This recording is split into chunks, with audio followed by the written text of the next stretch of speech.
Miami Dolphins mode. Yeah, Miami Dolphins mode. What? Miami Dolphins.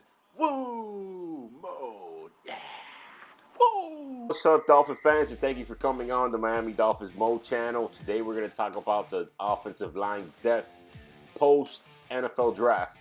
All right, guys, let's get right into it. It's an interesting one. There's going to be a great battle at the offensive line when training camp starts.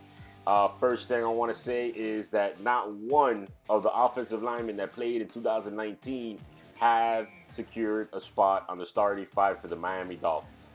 It was one of the worst offensive lines in the NFL.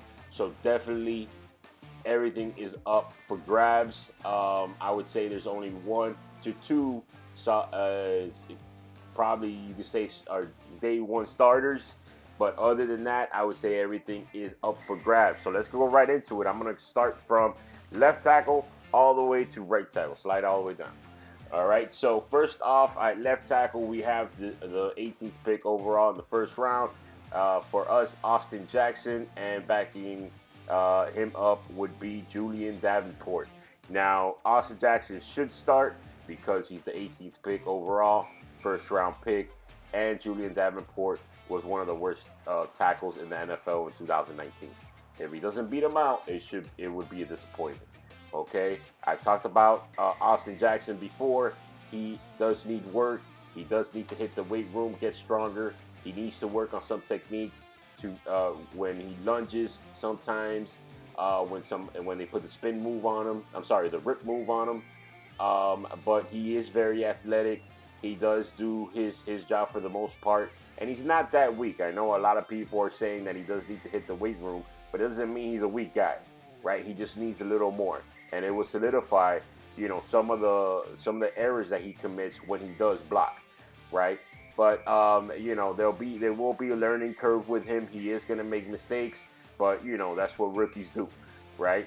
Where the best, if the best thing for him would be to not make the same mistake so many times, right? He does pick up stunts well. He does run block well, and when he pulls, he looks extra athletic when he does. So there's good things. There's pros and cons with him, but he should be the left tackle for next year for the Miami Dolphins. Okay. Now with the left guard, this one is solidified. He's getting paid $10 million a year to play for on the offensive line. So when you get paid that much, you're going to start, right? Okay, so that's Eric Flowers. Eric Flowers, I've spoken about him before. He's coming from the Washington Redskins. He was drafted as a tackle, but he moved into guard last year in 2019 for the Redskins. He was drafted by the Giants. And he had his best year at guard. And then we signed him. We signed him for 3 years, $30 million, and 19.5 I think was guaranteed. All right, he is a aggressive guy. He picks up on stunts. He's a smart. His football IQ, it's not like excellent, great, but it's above average. He should pick up the stunts. He should do things of this nature. He should be. He is a upgrade from what we had last year at left guard.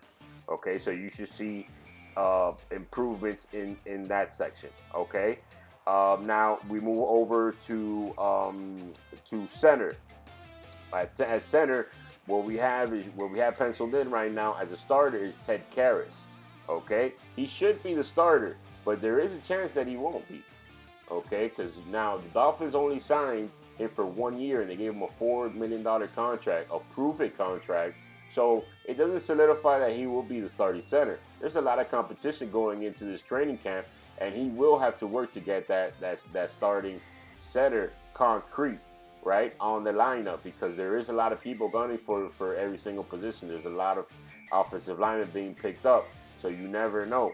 Now I think there's we got let me see, Keaton Sutherland last year.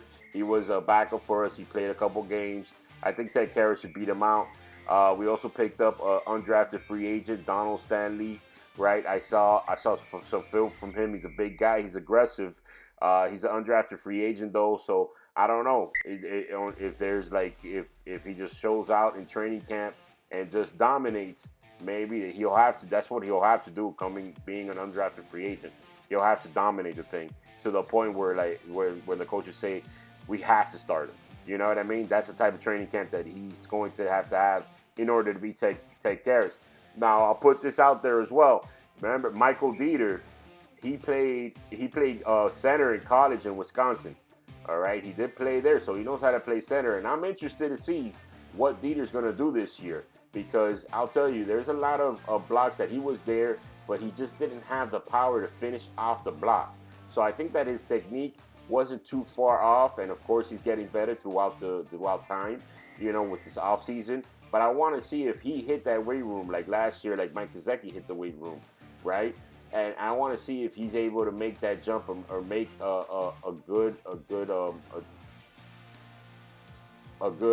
give a good run to make it into the lineup this year. Remember, last year he played all 16 games and he started 15 of those, right? So there is some experience there, so that might come in handy. You don't know.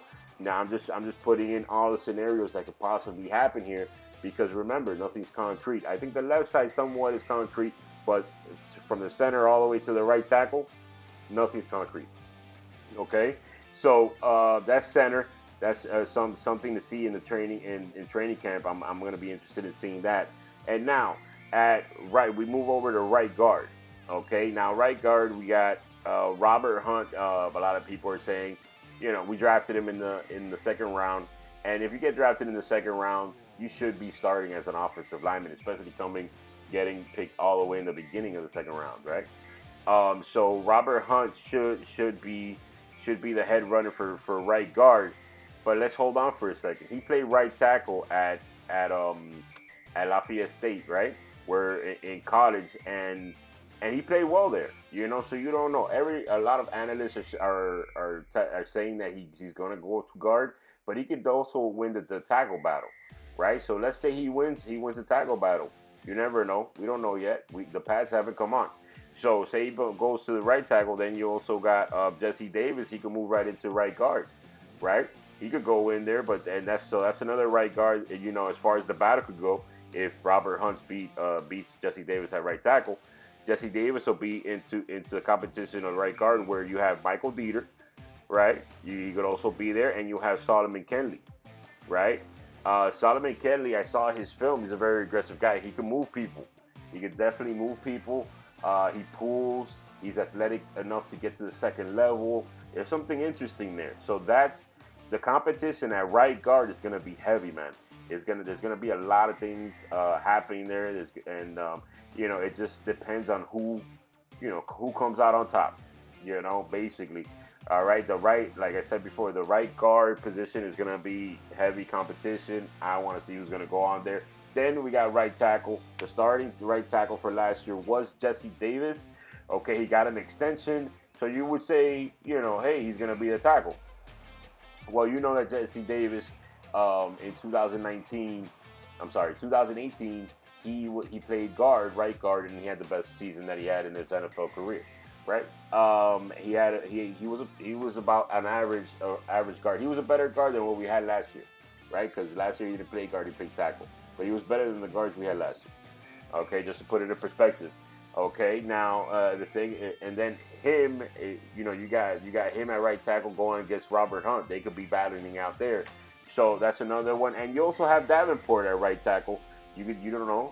Austin Davis could be at the left, and maybe you could use move Davenport over to right tackle. You don't know, but it's unlikely that he could beat out Davis and Hunt as of right now, because he just had a pretty bad year the year before, but he did break his leg, and at the end of the year, he actually progressed. Not too much. He got better, but not that much. But he did break a leg, come back, and play. So you don't know. I'm just putting all this out there. And also, one of our subscribers, Ron, he brought up a point. The quarterback that he played with in college was left-handed, just like Tua. So he was the blind side tackle in that offensive system, because when the quarterbacks are left-handed, the blind side comes to the right, not the left. So you never know. What if Brian Flores and Chris Greer thought about this beforehand? It's something to think about, right? You never know. We don't know what's internal or anything like that, but if they saw that, and this was their frame of thought, and it works out, they'll be considered pretty smart. That's for sure. Okay, so that's it, man. That's all I got for you. It's gonna be an interesting O-line competition. I can't wait till training camp. Can't wait to see what happens. It's an exciting time, and thank you guys so much for your time. And go Dolphins.